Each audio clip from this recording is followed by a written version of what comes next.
It was goalless between Palace and Brentford in the end, but I tell you what, a real thriller at Elland Road. Leeds 2, Everton 2. That was a cracker. Manchester City back on form. They hit 5 past Norwich, and then we've just heard live and exclusive on talkSPORT. Brighton 2, Watford 0. Gabby, did you enjoy the football today? I really enjoyed one particular result, Was it yours or mine? It depends what kind of mood you're in, I suppose. You know what? It was actually a very, very big game for Aston Villa because they play Brentford next. Then after the international break, it's Chelsea, Everton, Arsenal. So got some tough games. This one was an important game for Villa, so happy for Dean Smith and happy for the team to treat the home fans to a win. I tell you what, it was a controversial one though, wasn't it? Really? Newcastle fans are not happy with a few decisions. I don't think the referee David Coote has necessarily on Christmas card lists of very many Newcastle fans today. We have to trust the referees. Oh, you say that now. It's quite a feisty game as well, I thought. Yeah, it's going to be though, isn't it? It's the first game at home for Aston Villa. 40,000 fans there, sold out. And they wanted to put on a show, but Newcastle, they played quite well in the game. They should have scored from Callum Wilson, shouldn't they? So, one-on-one. Yeah, I think Steve Bruce would be very unhappy about him not scoring that goal. Yeah, Steve Bruce will be unhappy. I think in general he was pretty unhappy with the refereeing, that's for sure. He was very unhappy with the handball as well. I'm wondering what Newcastle fans think about that. 08717 223344 is the number to call. I have seen some messages on Twitter suggesting not happy in the slightest with some of those decisions, not very popular. However, if you watch the handball, and I know you're going to say it's a handball anyway, his arm, Jamal Lascelles, if you've not seen it yet, Jamal Lascelles' arm is out, and Tyrone Mings' header does come off it, and it went to VAR. That was the decision.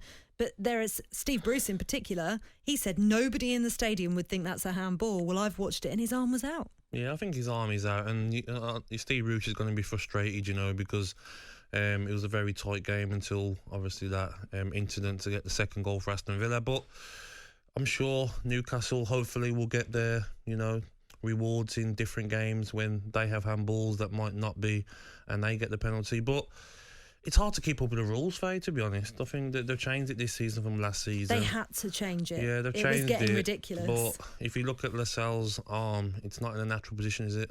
That's the main thing. It isn't, and that is the rule, and I think that's quite important. And I'm sure, Newcastle fans will disagree, but that is the rule this season, unfortunately. 08717 223344 if you want to discuss that. I tell you what, though, Danny Ings, wow. What an acquisition and what a goal that was. This is why you spend the money, the big money. This is what you want. I mean, Watkins is injured at the moment. Who do you want to step up to be the goal scorer?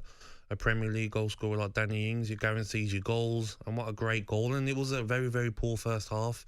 It was a sort of game where normally Jack Greaves will get Aston Villa out of the hole that they're in.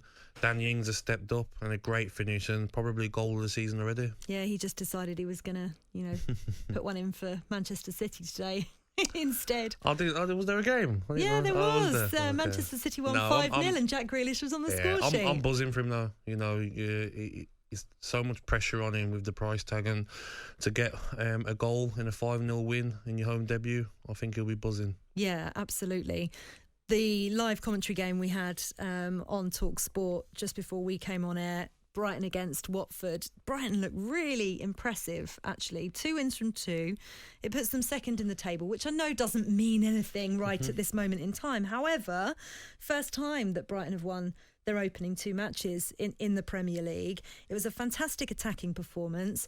Brilliant for Shane Duffy to get that goal after what he's been through of late as well. But Graham Potter kind of goes under the radar, doesn't he? And he's a really good manager. Do you reckon he could be 100%. A future top 4 manager? 1,000%. I said this last season when Brighton at home were playing such good football, and I remember speaking to some of the lads at Aston Villa when they played them away, Brighton away.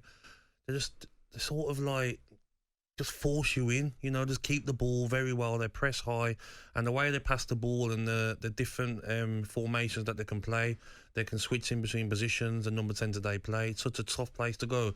They're so organised, and like he says, Graham Potter does go under the radar because he's gone in there, he's got his players in there, of course, but you can see a way that they're a Brighton play. You look at today's game, they give Watford a footballing lesson. Yeah. For the whole game, a footballing lesson.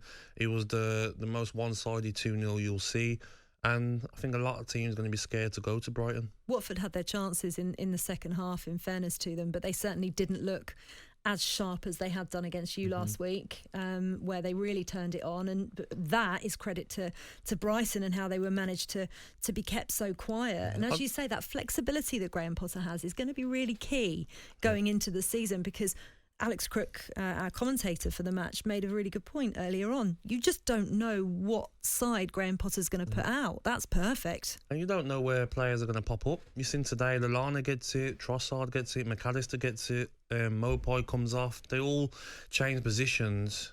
For 60 minutes in that game, you're looking at it, there were like 3 players just on their own, getting the ball, turning, getting shots off. It was like, who's going to have a shot next?